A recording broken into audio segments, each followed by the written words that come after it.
Hey guys, welcome to my review for the new DC EU film Suicide Squad. So Suicide Squad is the highly anticipated next film in the DC Extended Universe following Man of Steel and Batman vs Superman. Two films that didn't really make it that well, but this film had a lot of hope. The trailers came out and every trailer looked phenomenal. We have all these awesome characters that we haven't seen on screen before, like Deadshot and Harley Quinn and Killer Croc and Captain Boomerang and all that, and we've got a new incarnation of the Joker played by Jared Leto. And so in everyone's eyes this film couldn't really fail because it just looked amazing. It had a great director, David Ayer, who does really great films. He hasn't done a superhero film before, so it showed a lot of promise, especially from the trailers. And I was super keen to see this film. It was one of my most anticipated films of this year. And then the reviews started coming out. So the reviews started coming out about a week ago, and unfortunately they were all really negative. I couldn't really find a positive one. It was really hard to track one down. And so it really kind of was depressing almost, because I was really excited for this movie. I'm a big DC fan over Marvel. I've always just loved the characters a lot more in the films. And so I thought I'd hold off until obviously seeing it myself to make up my own mind on what the film was like. So I saw the movie last night with my brothers and a few friends, and the cinema was absolutely packed out. I was so excited to see it. And then it started, and the first act was really good, but it was extremely fast-paced. As you can imagine, they've got to introduce all these characters in the matter of about half an hour. Pretty much all these characters we haven't seen in this universe before, so they've got to quickly give them backstories. They've got to show you their abilities and how they use everything. And it just felt really rushed and really fast-paced, although I did really enjoy that part of the movie, and it was probably the best part of the film for me. And the movie only goes for like 2 hours. I think it would have benefited from going like 2.5 hours, just so we could slow things down a little bit and give a bit more backstory and have the characters be a bit more interesting. So pretty much with the plot of the film, without trying to spoil too much, you've got these group of villains who are put together by Amanda Waller, who's like this government agent, and she pretty much forces them to do missions for her, though it's only set on their first mission.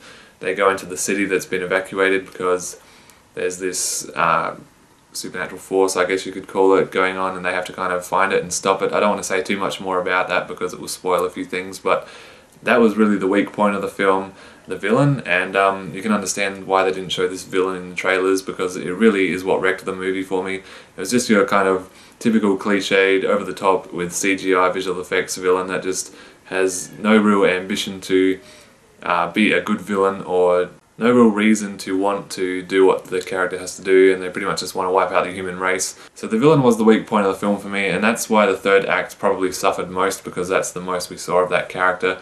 So as I said, the first act was the best, the second act was in between, so the film gradually went down for me and got weaker as it went on, which is pretty disappointing. Also, it felt like a non-stop music video a lot of the time. There was almost no moments of silence in this film. There was always constant music and action and everything, and it just like never seemed to slow down, never seemed to take a breath and just like breathe a little bit and have these characters just kind of like get to know them a bit more better. So obviously we have Will Smith as Deadshot, and he was one of the best things about this movie, his performance. We had Margot Robbie as Harley Quinn, and her performance was great as well, and their chemistry together was fantastic.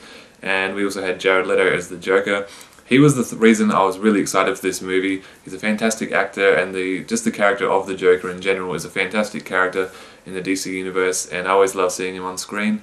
So I was really excited to see him in this movie, and unfortunately he's barely in it. So he pops up every now and then in a few scenes, and they're probably some of the best scenes of the film because his acting was phenomenal.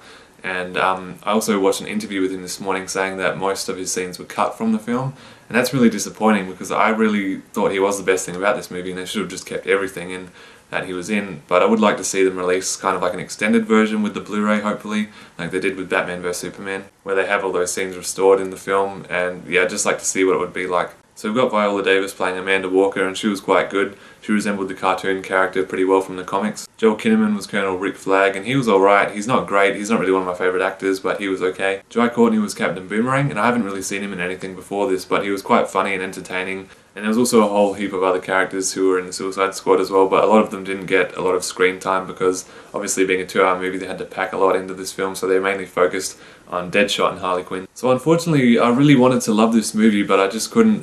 It's not a bad film at all. I don't think it's a really bad film, and I would like to watch it again when it comes out on Blu-ray. I wouldn't go to see it in cinemas a second time, but I would recommend seeing it once if you're a DC fan. It was a good movie, it just had a lot of things that let it down, unfortunately. As I said, like the lack of characterization for the Joker, and I think it needed a lot more screen time, and the villain was just the weakest thing in the film. We also had a brief cameo from Batman, as well as a brief cameo from The Flash, and I mean very brief, it was like 3 seconds. But to see Batman was cool again. And it's kind of cool how they're mixing all these characters from, you know, Batman vs Superman and Man of Steel in these films, kind of trying to make it one universe rather than have all these separate films. And there's also a mid-credit scene, so don't leave when the credits start rolling, because there's a mid-credit scene that will obviously do what the Marvel films have been doing and kind of connect to the future DC movies. So unfortunately guys, Suicide Squad had a lot of potential, which was mostly wasted, but still the first act of the film was really quite enjoyable. The second act was just okay, and the third act really let it down for me. So I'm going to give Suicide Squad a B. So thanks everyone for watching my review for Suicide Squad. Go check it out if you haven't seen it yet. Let me know in the comments below what you thought of the film. And yeah, please subscribe to my channel and check out some of my previous videos, and I'll see you later. Bye.